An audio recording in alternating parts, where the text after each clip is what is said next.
ayuda ng ayuda. Bakit hindi isolve ang inflation para wala na ayuda? I know there are still millions of us who want a good future for our children. Hindi na pwede ito. Illiteracy. Hindi na pwede. Gold reserves gone. Inflation rate. Ayuda ng ayuda. Para mapadaling mabili ang boto. Ayuda ng ayuda. Bakit hindi isolve ang inflation para wala na ayuda? Ha? Di ba tama? Isolve ang inflation para walang ayuda.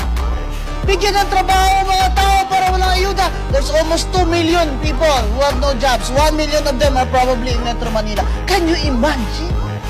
1 million families have no income. And then we ask, why do people sell their votes? Of course, people sell their votes. And why do these politicians buy votes in the first place?